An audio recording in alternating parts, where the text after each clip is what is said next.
Hey, and welcome back to our history slideshow here that we are reviewing and then filling in as we go. I just want to give a quick shout out to my 1.5 million YouTube subscribers. You guys are the real heroes. Um, Today, we're going to be talking about, we're still in the fighting of World War One, so we're going to talk about one of my favorite things with World War One and the use of art and propaganda. You can see over here to the right, you have your propaganda little square there to fill out. We'll talk a little bit about that in just a minute. But propaganda were basically posters and artwork used for the war effort by each nation to influence people's opinions. So if you remember back to our pre-World War One period, when we talked about yellow journalism and imperialism, the difference between yellow journalism and propaganda really is just the media that it used to get the message across. Remember, yellow journalism was more geared towards the newspaper side of things, news broadcasting, and things like that. Propaganda was really or is still kind of limited to posters. Now, in real time, we can relate it to memes and things like that that you see on the different social media platforms and everything like that. You can also see in this slide that we have a couple different versions of some wartime propaganda. And you'll notice over the next three slides, we're going to be covering slides 10 through 12. Um, during these slides, you'll notice that the tone and the message of the propaganda posters drastically change. In this one, we're talking more about the idea that the United States should stay out of World War One and continue to exercise neutrality. Um, in the United States, most people were not interested in fighting in this messy war over in Europe. So originally, like we said, propaganda supported neutrality. It supported the United States kind of staying on the Western Hemisphere um, and just remaining neutral. Ultimately, as the war continued on and the different events that would impact the United States, the message of the propaganda began to change, and really the message began to evolve. And we'll talk a little bit about that as we go on. But up here, remember, don't forget to fill in your square there. All nations involved. And when we're talking about involved, we're talking about World War One.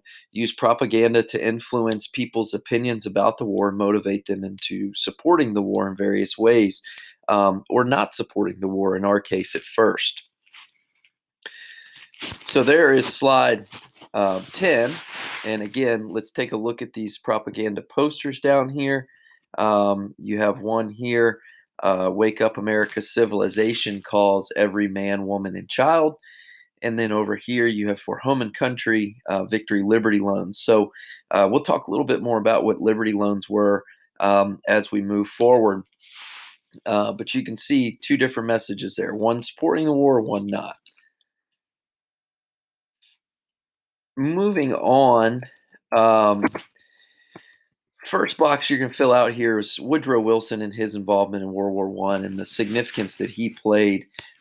We talked about Woodrow Wilson during imperialism and how he tried to play the good guy. He tried to play um, the nonviolent, the peaceful side of things there. Um, and then let's talk a little bit about neutrality. We used that word in the previous slide. Most Americans wanted to stay out of Europe's war. That's kind of how we saw it at first, was Europe's war. But if you remember, the Allies and us being allies with Britain and France, and how that all kind of works out, how those allies work out. The U.S. was sending money and supplies to Great Britain. German submarine warfare was interfering with the U.S. trade, and that was kind of what began to lead into the philosophy shifting. Like most Americans, President Woodrow Wilson wanted to remain neutral.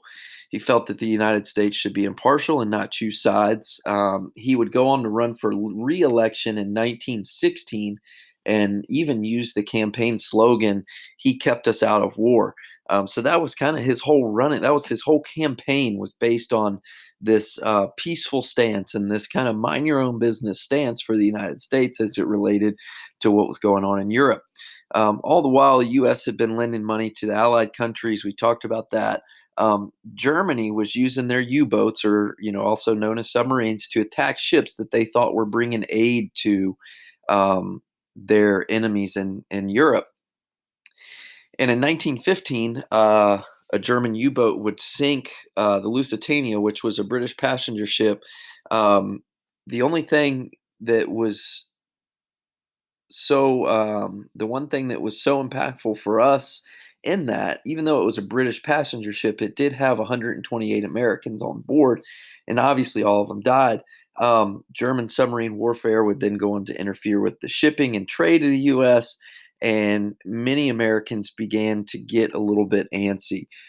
This is really when the whole stance of the United States and the propaganda that was being put out began to switch over. You can see over here on the right, every Liberty bond is a shot at a U-boat. Fire your shot today, buy a Liberty bond. So what these Liberty bonds were was it was a way for the United States to get the citizens to support the war financially um, by purchasing these bonds. So, for instance, you could purchase a bond from the United States for $75 at the time. And once the war is over, you could cash in your Liberty bond, and the United States would give you $100 back. So it was kind of a way of investing into your country, but also investing in yourself and getting some sort of financial benefit out of it also. So this particular propaganda poster is talking about how is using the emotions of the Americans to say, hey, if you support the United States, you are actually getting your shot at participating in the war and doing your part to help the United States into victory. And then the last slide, slide 12, you're going to fill in your U.S. home front square here. The United States entered the war in April of 1917. The government encouraged citizens to support the war. And then this last statement here about industry and agriculture shifting into wartime production. We'll talk a little bit about that here in just a second. Oops, sorry. A revolution in Russia removed them from fighting in the war, so it left France and Britain more desperate. You can remember Russia, France, Britain; those countries were all allies. Internal issues with Russia complicated those things. After Britain had gotten a hold of a telegraph, Germany sent to convince Mexico to help the Central Powers. The United States was more convinced than ever that it would be in our best interest to help the Allies. That was known as the Zimmerman Telegram. The Zimmerman Telegram was basically a message that Germany sent over to Mexico to try to convince Mexico that, hey, if you guys help us, if Mexico joins on our side as allies, to fight against the United States and to fight against the Allies, um, we will do our part to give you back the land that you lost, that would go on to be California, New Mexico, Nevada, all of those areas. And the United States was in close agreement with Mexico that they would not get into this. So when they saw that and they interrupted that, when they intercepted that message, that was a huge, huge tipping point for the United States. Um, and it would all just kind of snowball. Germany breaks promises to end unrestricted submarine warfare. They continue to shoot down American ships with torpedoes from their U boats. Finally, on April 2nd, 1917, the United States had enough. President Wilson would call for Congress to declare war on Germany. 4 days later, they would go on to actually declare, it was the official declaration of war in the United States entering World War One, and the propaganda shifted from neutral to half and half to all for the United States entering the war. You can see our three propaganda posters at the top of the slide there. You have this famous Uncle Sam picture, I want you for the U.S. Army. That was encouraging people to go to their nearest recruiting stations and join the Army to help out. Also, the American Red Cross poster here, Our Boys Need Socks, Knit Your Bit. That's just geared towards um, people doing what they can, using the resources and the skills that they have to support it. And then here's another propaganda poster about Liberty bonds and Liberty loans there, um, to kind of do your part. Now, this last sentence is really important because if you think back to the time just before this, we're in the Industrial Revolution in the United States. Everything is booming, stock market's going crazy, people are getting incredibly rich.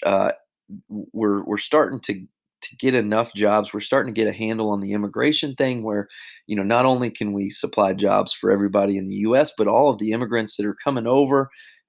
Because of the Industrial Revolution, we're able to provide jobs to them also, and it was really just a fantastic time in the United States, um, because of the Industrial Revolution. However, um, once the United States joined in World War I, all that production, everything came to a screeching halt, and everything shifted over to producing weapons, producing food to send over, producing um, uniforms, and anything that they could do their part to send over to our troops who were fighting in Europe. Now, that's kind of where everything went. So that's slides 10 through 12. Um, Propaganda, the use of art, using different methods and different media to persuade people to feel one way or another. That's all propaganda. And now we also have gotten into the United States jumping into World War I.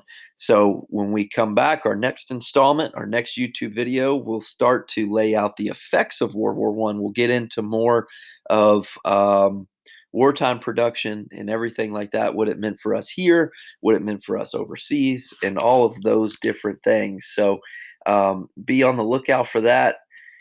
Appreciate everybody and look forward to chatting with you soon.